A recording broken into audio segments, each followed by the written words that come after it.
심장이 뛰는 정치 토크. 진짜 게임은 라커룸에서 시작된다. 여의도 필승 전략이 시작되는 곳 더 라커룸.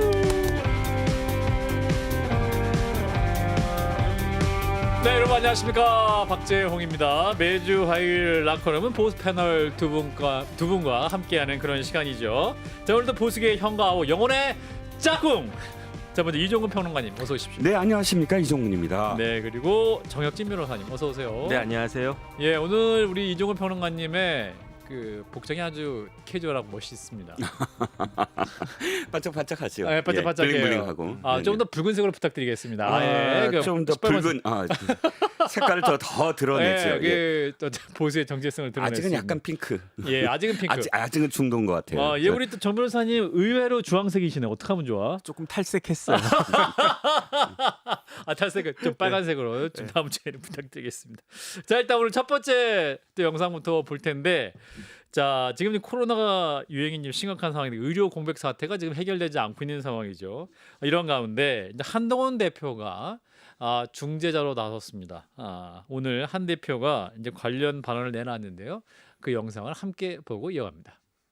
꼭 국민들이 원하는 의료 개혁의 본질과 동력을 잃지 않으면서도 지금의 상황에 대한 국민들의 걱정과 우려를 경감시킬 수 있는 대안 마련이 필요하다는 게 제 생각이고, 그런 여러 가지 의견을 정부와 나눈 바 있습니다. 그렇지만 논의 단계이기 때문에 그 내용에 대해서 제가 상세하게 설명드리는 것은 적절하진 않은 것 같아요. 그 정도 말씀드리겠습니다. 네, 자, 이런 가운데 한동훈 대표가 한덕수 국무총리를 통해 2026학년도 의대 정원 유예 방안을 중재안으로 제시했는데 용산에서 그 대통령실에서 거절했다. 이런 보도가 나오면서 이거 지금 여야 간의 갈등도 아니고 여당 대표가 이거 문제 심각하다. 그래서 또 한 정부의 국무총리를 통해 그래서 정부에 진지하게 얘기를 했는데 이걸 단칼에 또 거절했다는 보도가 나왔습니다. 이거 어떻게 봐야 됩니까? 일단 시작이 반이다. 시작이 반이다. 그러니까 좀 전에 한동훈 대표가 지금 한 말은 사실은 보건복지부 장관이나 총리가 할 말이에요. 제가 생각하기에. 왜냐하면 완전히 지금 교착 상태인데, 그러니까. 그런데 뭔가 타겟책을 마련해야 되는 게 내각이에요. 그렇지 않습니까? 그렇습니다. 주무부처 장관으로서 지금 이게 모멘텀을 가져야 된다. 그리고 보다 지금 이 개혁의 본질과 동력을 잃지 않으면서 대안을 마련하겠다.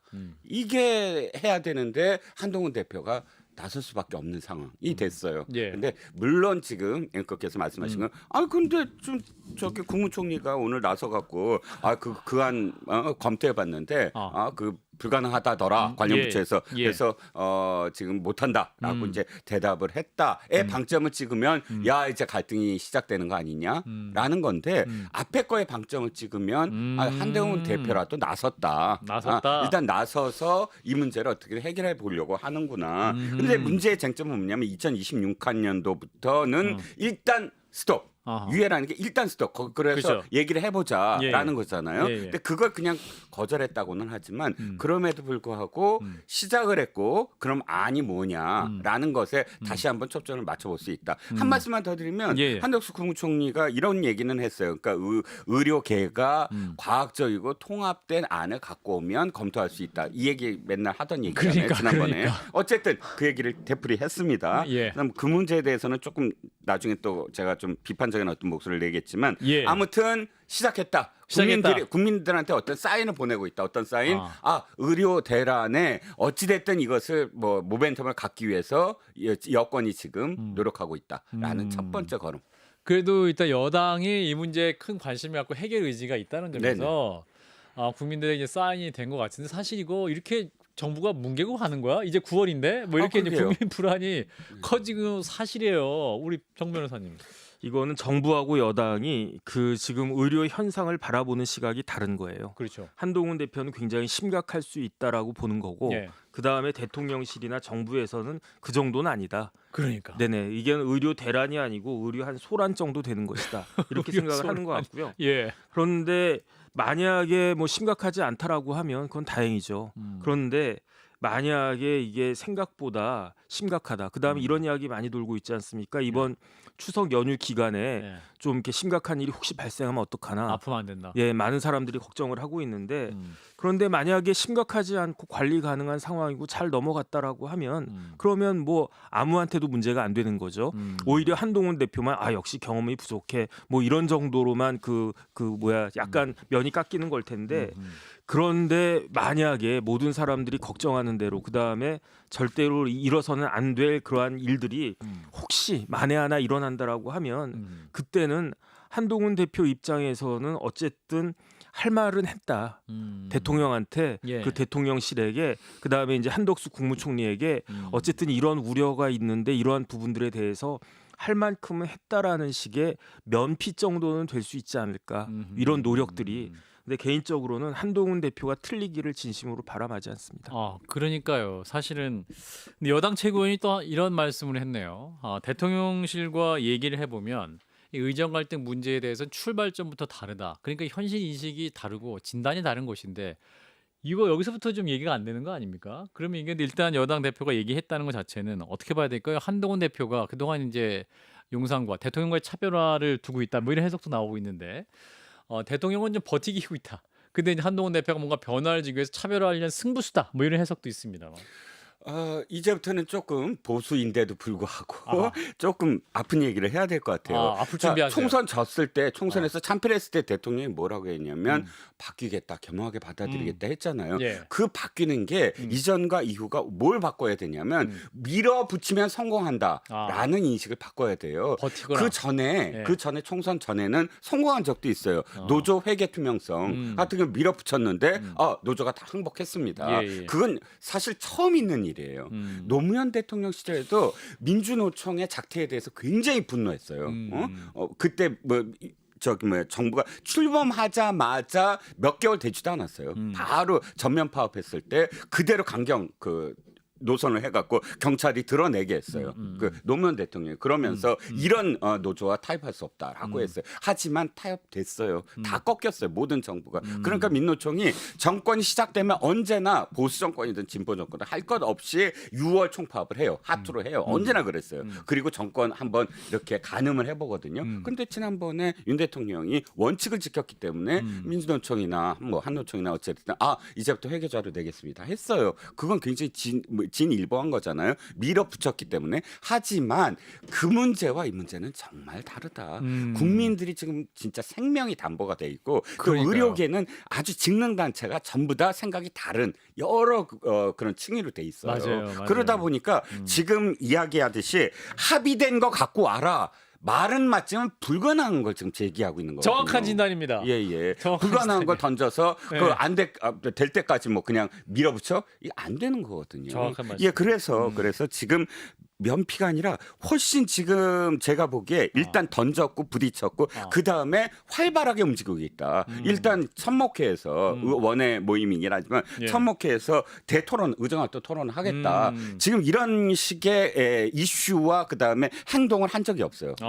정부가 하는 것에 대해서 일단 당이 보완도 하고 이끌어가겠다라고 한 적이 없잖아요. 예. 이걸 부딪힌다 안 부딪힌다라고 갈등으로 볼 게 아니라 이제 정부가 조금 못하는 부분이나 혹은 국민과 조금 민심이 이반된 부분에 대해서 예. 당이 적극적으로 나서서 무엇인가 해결책을 제시하고 이건 어차피 국민들이 누구 편이 될 거냐 하는데 총리 얘기는 국민들이 참아주고 노력해주고 있다라고 하지만 아니거든요. 그러니까. 걱정하고 좀 우려하고 있거든요. 그러니까 지금 이제는 꺾어야 된다. 총선 이후에 꺾어야 되고 국민들이 지지하지 않는 부분이 무엇이냐를 생각을 해서 정무적인 판단으로 무엇인가를 내놔야 된다. 해결책을 내놔야 된다. 해결책. 예. 우리 이종근 평론가님이 원래 이렇게 강하게 말씀하시는 분이 아닌데 이게 문제의 심각성이 그만큼 크다라는 의미인 것 같은데 정 변호사님도 어떻게 보세요? 한동훈 대표가 일단 박단 그 전공의 협의회 비대위원장도 비공개로 만났는데 뭐 이게 또 만남이 또 좀 알려지면서 좀 유감이다 이런 의사도 표명했습니다. 그래도 저는 이렇게 물밑에서 만나고 대화하고 어떤 현실을 알고자 하는 노력은 평가할 만하다고 보는데. 저는 한동훈 대표도 속이 타지만 박단 비대위원장인가요? 전공의. 박단 전공의 비대위원장도 굉장히 속이 탈 거예요. 그렇죠. 제가 아는 어떤 의대 교수는 울더라고요. 너무 왜냐하면 힘들어서 속상해서. 속상해서. 그래 그게 속상한 게 자기 제자들 뭐 이렇게 그 병원을 떠나고 있는 그런 제자들이 안타까워서이기도 하겠지만 환자들 아무리 의사들 뭐 이렇다 저렇다 뭐 이야기를 해도 의사들은 대부분의 의사들은요. 환자들 생각 많이 하거든요. 그렇죠. 그러니까 기존에 제공되던 의료 서비스가 제대로 제공되지 못하니까 그걸 누가 제일 잘 알겠습니까? 대학병원에 있는 교수들이 제일 잘 알아요. 그러니까 그중에 이렇게 마음 약하고 그런 사람들은 혼자 이제 훌쩍훌쩍 울고 있단 말이죠. 이게 제가 봤을 때 치킨 게임 같아요. 그런데 정부하고 네. 의사들하고 그냥 그 부딪히는 거예요. 그래가지고 누가 그 나가 떨어질지 모르겠지만 네. 지켜보는 우리는 완전 치킨 게임 보는 것 같은데 그런데 만약에 정말로 국민들의 건강과 심지어 생명까지도 심각하게 침해되는 그러한 상황이 발생하게 되면 그러면은 누구 책임입니까? 의사들도 엄청나게 큰 많은 욕을 얻어먹겠지만 예. 그래도 결정적으로 책임은 누구 책임으로 귀속이 되느냐? 정부 책임이 될 거란 말이죠. 지난 총선에서 마지막에 결정타를 매겼던 게 그 의사 정원 문제였잖아요. 그래가지고 지금 제가 이제 뭐 여당 쪽에 그 패배한 떨어진 그 낙선자를 이렇게 만나가지고 물어보면 예. 궁금해가지고 결정적인 순간이 어떤 때였냐 물어봤더니 예. 거의 대부분이 마지막에 결정적인 게 의료 문제였대요. 아하. 그런데 그때는 뭐가 문제였느냐? 이미지였다는 생각이 들어요. 아, 대통령이 좀 이렇게 고개 숙일 줄도 알고 그래야 되는데 그렇죠. 이 시점에 와서도 이렇게 뻣뻣하다. 그러니까 국민들의 마음이 그냥 돌아섰단 말이죠.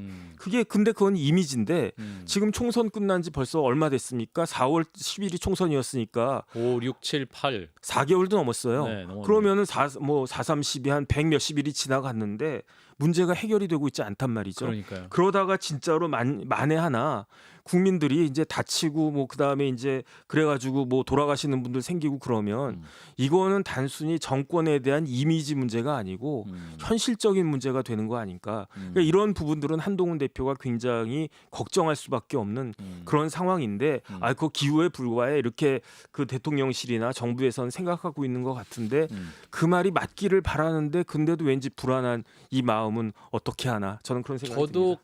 그러길 바랍니다. 네네. 어떤 관리 가능한 수준이길 바라고 우리 국민들이 큰 피해가 없기를 바라는데 일단 뭐 정부에서는 관리 가능한 상황에 이렇게 이런 입장이라고 하는데 대통령실은 근데 김종인 전 비대위원장이 응급실 문제에 대해서 본인이 체험한 걸 얘기했어요.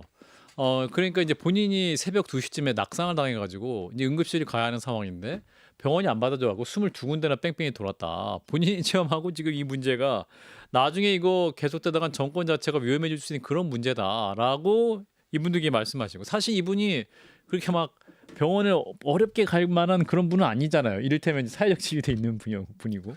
그러니까 이런 분도 의료적 분이 어려운 상황이 실제적으로 있으니까 이게 더 현실화 느낌이 더 체감되는 것 같아요. 그렇죠. 아까 정혁준 변호사가 아까 면피 말씀하셨지만 그건 사실 전 생각이 약간 달라요. 지금 보면 한동훈 대표가 이 문제를 굉장히 절박하게 받아들이고 있어요. 아 그래? 그럼 당신들 탓이야 라는 게 아니라 이 문제는 내가 어떤 뭐랄까 뭐 친윤들한테 욕을 먹거나 혹은 그렇더라도 이 문제만큼은 해결해야 된다라는 의지가 굉장히 강한 것으로 느껴져요. 예.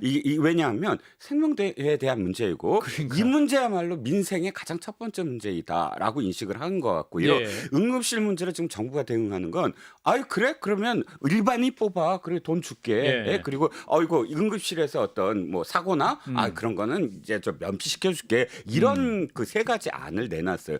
지금 중요한 건 지속 가능한 의료 체계예요. 아니 단순히 추석 때 응급실에 일반인들 뽑아갖고 응급 의료 체계를 그대로 땜빵했다라고 해서 그래서 아무 일 없었다고 해서 국민들이 안심하는 거 아니잖아요. 그러니까. 응급실에 있는 의사도 전문의여야 돼요. 당연하죠. 응급과가 하나의 어떤 전문 영역이에요. 근데 바이탈. 그 전공의들 그냥 뭐 일반 의로 해서 다 뽑아갖고 그걸 하게끔 뭐 그런 뭐 그 사람들 뽑으면은 돈 줄게 월급 이렇게 좀 보전해 줄게 이런 식의 캠퍼 그러니까 그냥 그때 어떤 대응으로 이것을 넘기겠다. 저는 추석 때 그냥 넘길 수 있다고 하더라도 그 넘기는 게 아니라고 생각을 하거든요. 추석 밥상 민심에 아주 결정적 영향을 줄 수 그건 있겠다. 정무적인 어떤 얘기고 정치적인 어떤 정치공학적인 해석인데 그건 정치공학적으로 이것이 이득의 문제가 아니라 아하. 이거야말로 한동훈 대표가 해야 되는 문제이다. 이건 그냥 단순히 부딪히니까 내가 한번 그냥 부딪혀봤고 아유 그 당신들 때문이다라고 돌아설 문제가 아니다. 그렇다면 한동훈 대표의 진정성도 없을 뿐더러 이 문제를 절박하게 바라보지 않는 것이다. 대단히 절박하게 바라보고 있다라고 난 판단을 해요.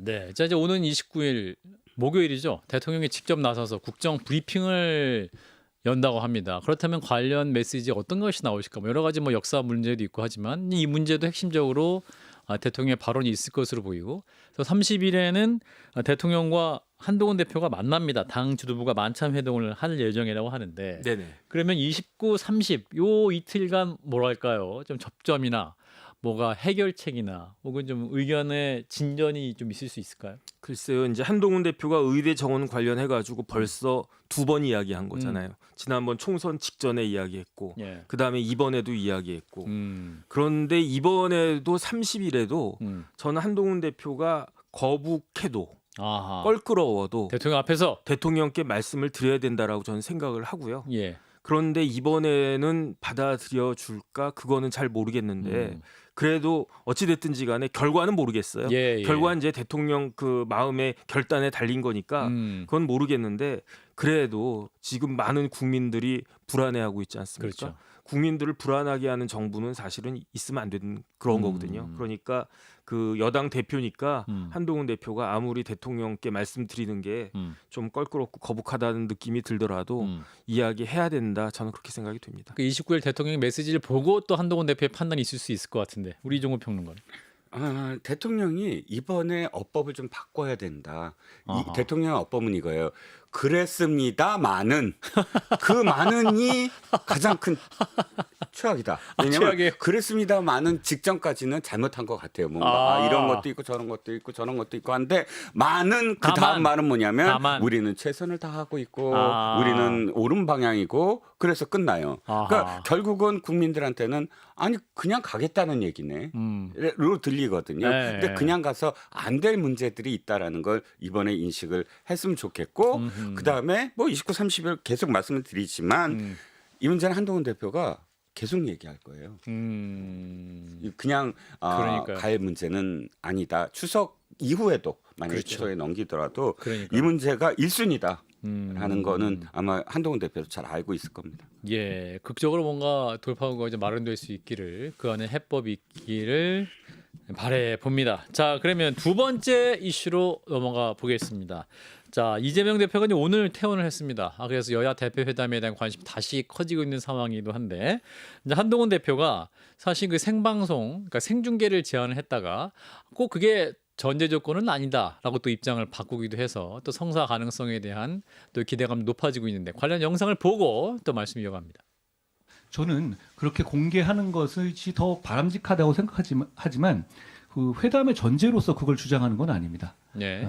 더불어민주당 물론 이번 주 공개하는 월요일이었죠? 것에 최고위 대해서 회의에서 반대하는 목소리도 일리 있는 목소리일 수 있기 때문에 저는 그 점을 우리 국민의힘은 그 회담의 전제 조건으로 고집하지는 않겠다는 말씀을 드립니다. 중요한 건 빠른 시일 내에 회담을 하는 것이라고 생각합니다. 이재명 대표님의 쾌유를 빌면서 조속한 만남이 이루어지기를 기대합니다.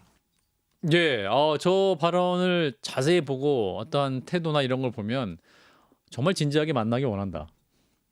네. 다시 만날 것 같은데요. 네. 아니요. 스케줄을. 아니에요. 그런데 문제는 아니에요. 뭐냐면 이거예요. 25일이 정말 적겠어요. 일요일 날이 왜 양쪽이 딱 그 시기가 맞았어요. 뭐든지 TPO잖아. 정치는 타이밍이에요. 타이밍. 그때가 딱 좋았어요. 왜냐하면 이 본회의에 이제 비쟁점 법안도 올려야 되고 그런 문제들이 훨씬 더 수월해지고 부드러워졌을 거예요. 여러 가지로 물론 올린다고는 하지만 그런데 25일이라는 시간 딱 정했으니까. 아이고 우리가 지금 서로 합의를 못 봐서 25일 날 못 엽니다라고 한다면 양쪽 다 이 데미지가 있거든요. 그러니까 날짜 정한 거 참 좋았어요. 네. 그리고 뭐 조율하는 거 참 좋았어요. 그러니까 무조건 했을 수 있을 가능성이 있어요. 누가 이렇고 뭐 누가 해롭고. 근데 이게 코로나19가 말이야. 2년 동안을 괴롭히더니 지금도 아직 정치를 망가뜨립니다. 한국정치를 망가뜨리고 있어요. 참 쉽지 않을 거예요. 이제부터는 저는. 그래요? 택이라는 게 어려워져요. 추석 전에 불가능해요? 추석 전에 할 수 있으면 좋겠어요. 저도 그런데 이제 민주당이 가능할까가 이제 첫 번째. 네. 지금 이 퇴로를 좀 열어줬어요. 그러니까 한동훈 대표가 예. 왜냐하면 당황하더라고요. 제가 보면 민주당이 좀 당황했던 것 같아요. 그래요? 공개 토론과 관련해서는 원래 민주당이나 이재명 스타일이라면 거기 받아치거나, 그러니까 예의 운운하지 말고. 묻고 더블로 가. 들어와. 묻고 더블로 가 하면 한동훈 대표가 쫄리는 상황이 돼버려요. 이게 정치공학적으로 기세 싸움이거든. 어찌됐든 삿바라고는 표현하지만. 예. 근데 예의 없어 하는 건 뭐냐면 한짝 물러서는 어떤 느낌이었거든요. 예의 없어는 이재명 대표 자주 하는 말씀이어갖고 예의가 없어요. 인터뷰 중간에 예의가 가끔씩 없다. 말씀하셔서. 아니 예. 홍준표 대표도 예의 없다고 막 기자 야단치고 비슷하다. 약간 맞아요. 꼰대형이네. 그런데 아무튼 예의를 어찌됐든 저는 이제 토론과 관련해서는 그래 좋아 안 할 수도 있어라고 한동훈 대표가 양보하는 어떤 느낌이 들게 만들어줬잖아요. 민주당이 그건 아쉬워요. 이재명 대표가 토론 잘하잖아요. 사이다잖아. 그런데 그 이미지가 확 지금 반감이 됐어요. 토론이 아니라 사실 저는 이렇게 생각을 해요. 아니 여야 대표들이 자신들이 갖고 있는 생각을 솔직하게 서로를 설득하는 과정을 생중계하겠다는데 그러면 훨씬 더 날카롭게 얘기 못 할 걸요. 막 뭐 욕하고 뭐 이런 분위기 안 될 거예요. 날선 토론은 안 할 것이다. 못하지요. 토론은 그렇게 막 막말하고 뭐 이런 거 못하죠. 대표들이 회담하는 장면이 생중계되는데 그쪽으로 가겠습니까? 그러니까 진짜 진검승부를 할 수 있는 그런 장이 마련됐을 텐데 되게 아쉽다. 그리고 그런데 타이밍을 놓쳐서 언제 열릴지 난망이다. 자, 우리 정 변호사님 어떻게 보세요? 그래도 제가 보기에는 한 9월 8일 네네. 추석 전주 정도 딱 일요일 요때 하면 이제 추석 밥상에 두 여야 모두 좋은 메시지 될 수 있겠다 싶은 생각을 하면서 혹은 9월 15일 굳이 또 이제 추석 이제 직전 즉 전날에 여야 왜냐하면 지난 설에도 딱 설 임박해서 제3지대가 막 통합을 갑자기 이제 연휴 시작할 때 갑자기 우리 통합합의다 막 하고 난리가 났었거든요. 어떻게 보세요? 극적으로? 글쎄요, 저는 한 달하고 하면 다음 주밖에 시간이 없어요. 다음 주 네네. 9월 1일 아니요, 다음 주가 9월 며칠부터죠? 9월 2일부터. 그러니까 9월 2일 월요일이니까 9월 1일 일요일. 그러니까 일요일 날 한다면 일요일 날 한다면 뭐 어쨌든 왜 그러냐면 왜 그러냐면 재판 일정을 또 고려하지 않을 수가 없단 말이죠. 재판 일정. 그러니까 이재명 대표가 다행히 다음 주에는 9월 3일밖에 재판이 없어요. 그런데 그 다음 주에는요. 9일, 10일, 13일 우르르 계속 있단 말이에요. 8일 안 되겠네 그러면. 네, 그러니까 저는 다음 주 정도에는 그 평일날이라도 뭐 굳이 주일이 아니더라도 뭐 굳이 이렇게 휴일날 그 할 필요가 뭐 있겠습니까? 9월 첫 주. 네네. 그래서 9월 첫 주에 주일은 또 예배 가셔야 되고. 그렇죠. 아니 뭐 제가 간다는 게 보다 기자님들 예배도 가셔야 되고 맞아요. 교회 다니는 당직자들도 또 가야 되고 어쨌든 그런 생각이 드는데 당직자도 가야 되고. 그런데 어쨌든 제가 봤을 때 이재명 대표는 퇴로는 없어 보여요. 퇴로는 없다. 왜 퇴로가 없냐면은 본인이 먼저 제안을 해놓고 그다음에 저는 이번 그 일련의 그러한 일들과 관련해서 최악의 워딩은 반바지라고 생각을 하거든요. 반바지. 네네. 반바지 사장. 그렇죠. 그러니까 바지 사장도 아니고 반바지다 이렇게 이야기를 한동훈 했는데 대표를 향해서 했던. 그게 이제 한동훈 대표를 조롱하는 것처럼 보이지만 그게 그대로 부메랑으로 와서 박힌단 말이에요. 왜 그러냐면 아니 반바지에 불과한 사람한테 먼저 회담하자고 한 게 누구냐.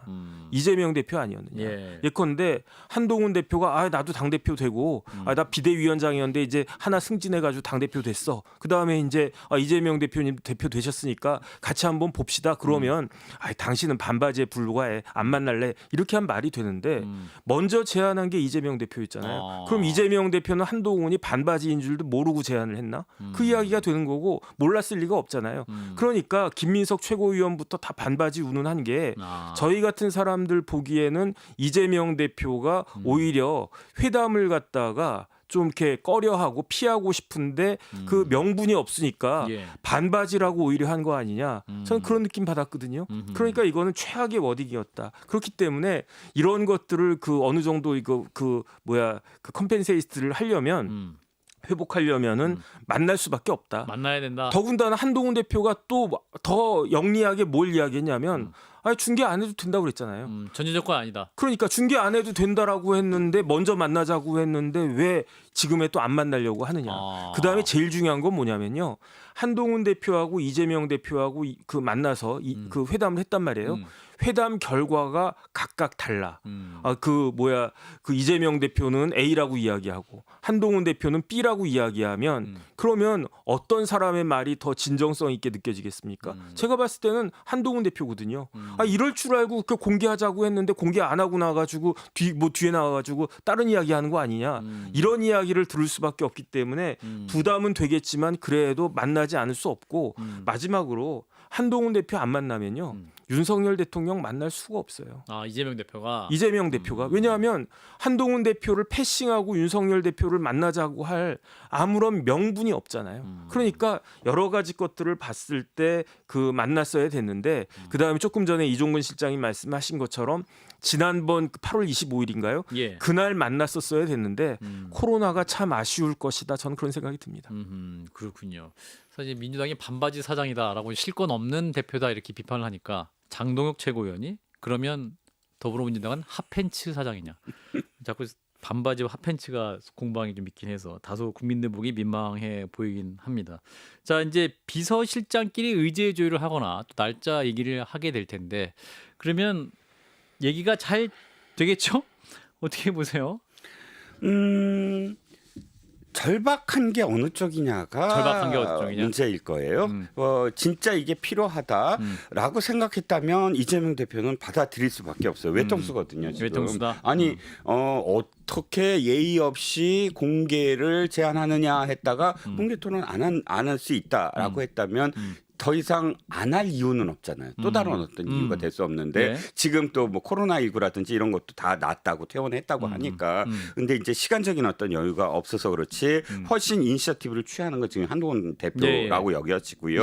더군다나 그런 비난에도 불구하고예요. 무슨 뭐 반바지면 실건 없니? 거기에 대해서 아니 그래도 만나자라고 했으니 시간 조율을 하겠고 의제 조율을 할 텐데 의제 조율의 뭐 가장 큰 게 뭐 저 특검법 아니겠습니까? 특검법과 관련해서 특검법. 어떻게 할 거냐에 대한 뭐 이야기지만 그 의제를 한동훈 대표가 꼭 거부할 이유는 없다고 생각을 하거든요. 그러니까 저는 의제를 핑계로 해서 못 만난다라는 빌드업을 하는 게 아니라면 가능하다. 예. 자, 근데 이제 이 한동훈 대표 측에서 이제 여야 대표회담 의제 조율을 할 때 용산을 패싱했다. 용산과 해당 의제에 대해 논의를 하지 않았다 이런 보도가 있었습니다. 이제 과거에는 당과 청와대가 함께 이제 논의를 해서 의제 조율을 했었는데 이번에는 패싱을 해서 용산과 거리두기, 패싱 이런 얘기가 나오는데 이거 원래 조율해야 되는 게 뭐 추천은 되나 꼭 당정이 또 하나야 되는 거 아니기 때문에 그냥 대표 스스로 생각할 수 있는 거 아닌가요? 일단은 여야 간에 그 비서실장 간의 의제가 조율된 다음에 그런 다음에 용산하고 이야기하면 되는 거 아니겠습니까? 이렇게 논의가 했다. 네네. 이런 주제가 잡혔는데 여기에 대해서 어떻게 이제 그 회담을 진행하는 게 좋겠습니까? 그건 당연히 물어보겠죠. 왜냐하면은 지금 그 용산하고 그 다음에 처음부터 용산의 지시에 의해서 이거 하고 이거 해라 이렇게 이야기하기에는 사실은 조금 뭐 이렇게 그 껄끄럽잖아요, 사실. 그러니까 어쩔 수 없는 그런 측면이 있는데 이거는 뭐 용산만의 잘못도 아니고 한동훈 대표가 잘한 것도 아니고 원래 이거는 그 관계가 스무스해야 되는데 그렇지 않다라고 하는 현실적인 제약이 있다는 것을 인정하지 않을 수 없다. 저는 그런 생각이 들고요. 그다음 오죽하면 그 의료 문제가 지금 그렇게 긴박한데 이것도 조율이 안 되는데 야당 대표랑 만나는 이야기까지 조율이 잘 될 수 있겠습니까? 그다음에 한동훈 대표는 그걸 노렸을 거예요. 뭘 노렸을 거냐면은 예컨대 청와대가 아니라 이제 용산하고 한동훈 대표하고 그 여당하고 사이에 국민의힘하고 사이에 의제 조율을 하다가 흐지부지 되면 그러면은 야당한테 빌미를 줄 거 아니에요.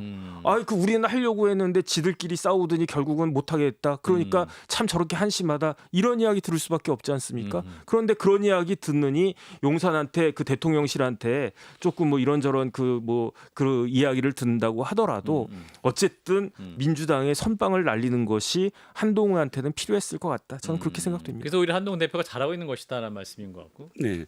아니 이게 지금 여권에서 나온 기사예요. 그러니까 여권에서 왜 그 흘려요 누가? 해서 아니 의제조율도 없이 말이야라고 얘기하는데 예의가 없어 이거 아니에요? 아니 지금 이것도 예의가 없어요. 남북한에 예. 판문점 회담 있잖아요. 예. 판문점 회담은 조율을 해요. 그래서 막 그 북한과 남한의 군 장성들이 그렇지. 지난번에 왜 그때 그 저 확성기 문제 박근혜 대통령 때 맞아요. 3박 4일인가 했어요. 무박 사흘인가 했어요. 아, 참 안 자고? 예예. 이야. 계속 뭔데 그때는 왜 이렇게 시간이 걸리는지 아세요? 예. 조율하느라고 이쪽에서 뭘 던져 잠깐만 그러고 이제 전화해요. 잠깐만 계시나요? 청와대 막 전화해서 이 남조선에서는 이렇게 했는데요. 지금 이거 이때 이쪽은 또 북쪽도 마찬가지. 잠깐만요. 그리고 평양에 또 전화해야 돼. 그 궁전에.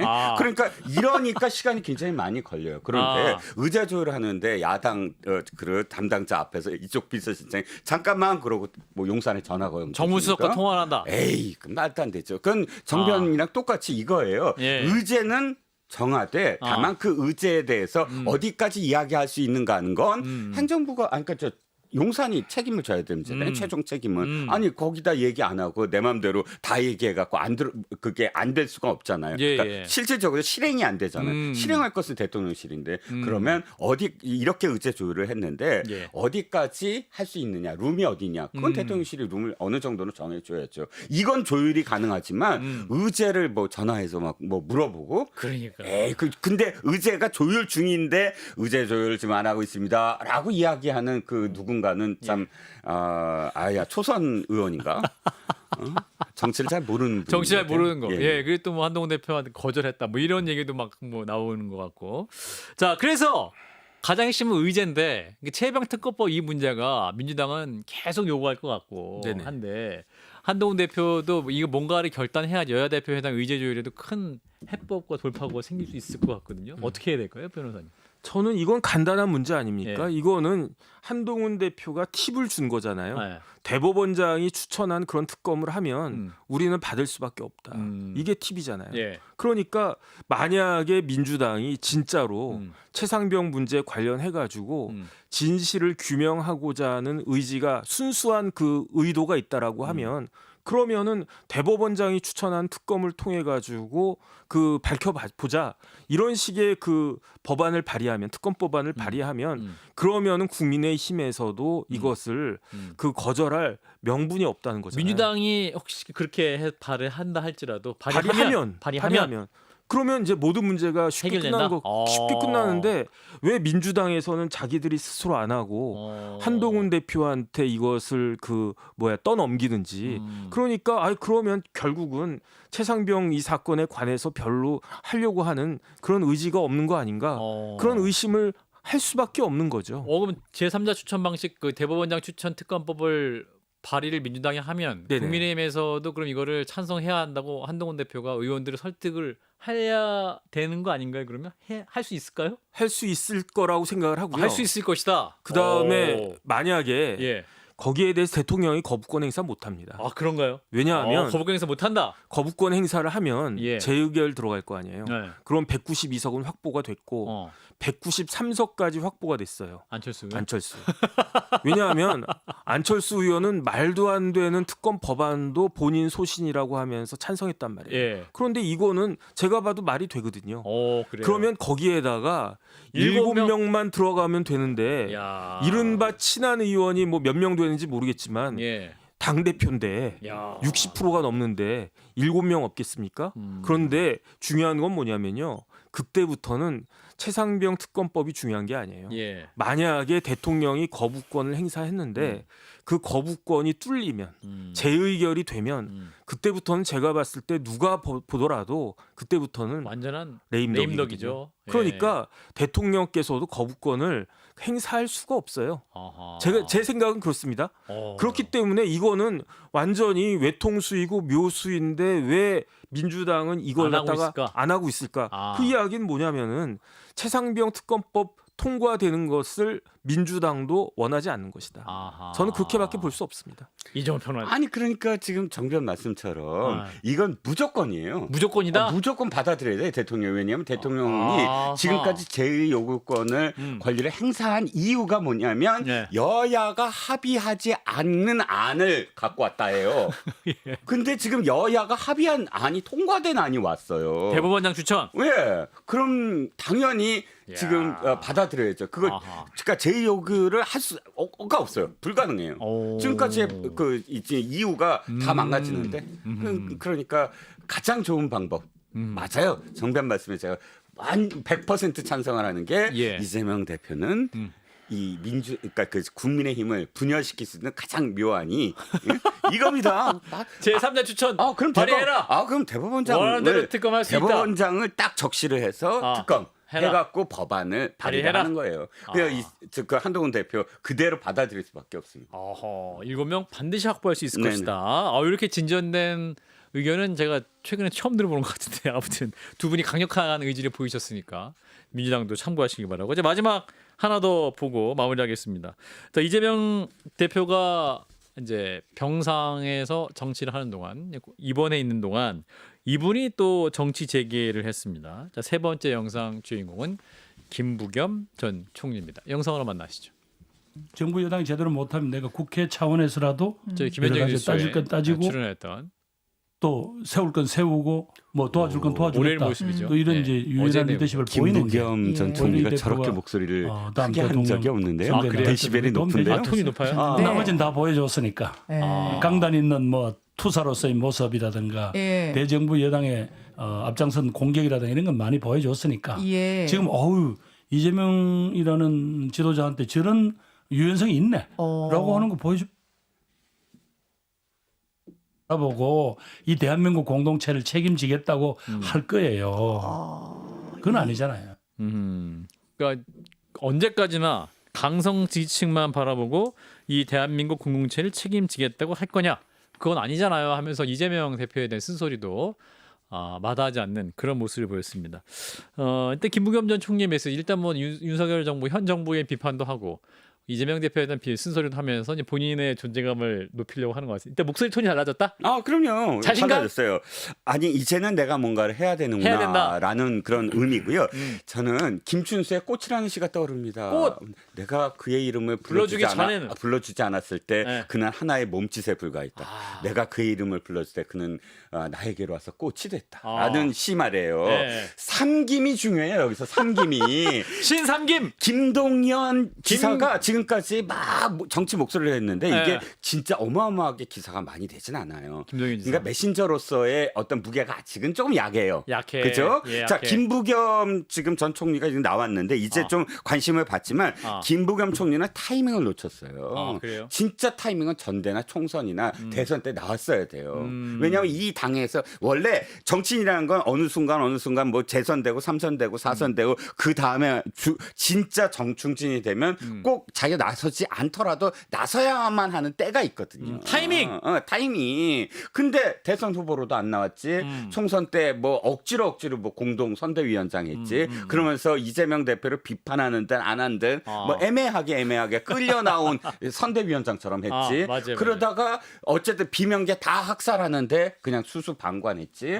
그런데 지금에 와서 아이고 비명계가 어떻고 막 뭐 강성 지지층이 어떻고 그러면 듣는 후배들 비명계 후배들이 아니 말이야 그때 제대로 목소리를 내고 제대로 싸웠어야지 말이야. 지금에 와서 무슨 뭐 강성 지지층 운운해 라는 얘기를 들을 수밖에 없어요.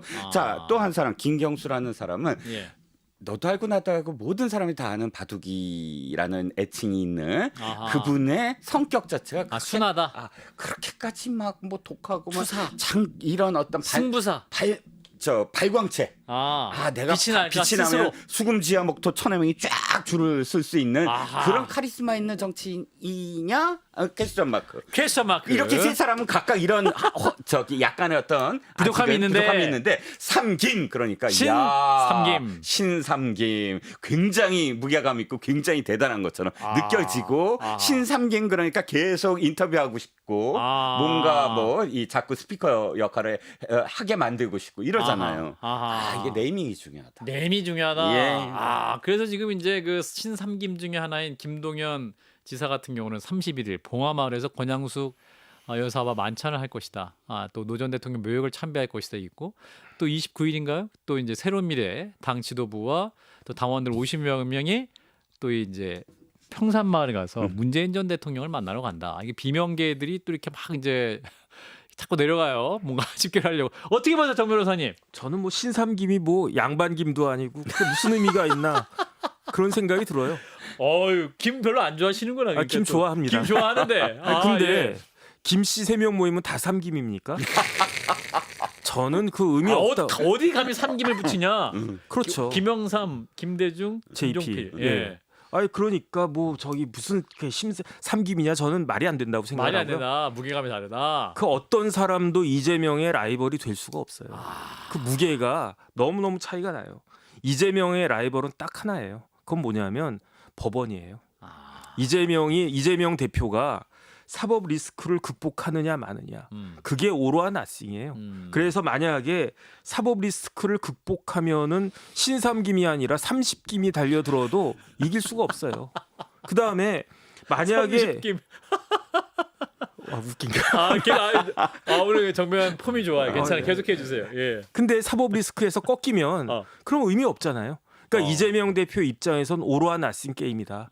그러니까 뭐 지금 뭐 김부겸, 김경수 뭐 그런 김동연 이런 분들이 아무리 뭐 봉화마을 가고 뭐 어디 가고 해도 이재명 대표는 눈 하나 깜짝하지 않을 거고 오히려 지금 재판이 9월 20일, 9월 30일 있어요. 네. 9월 20일이 이제 이재명 대표 공직선거법 마지막 재판이에요.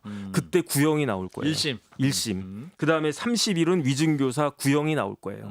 오히려 구형을 검찰이 몇 년이나 할까.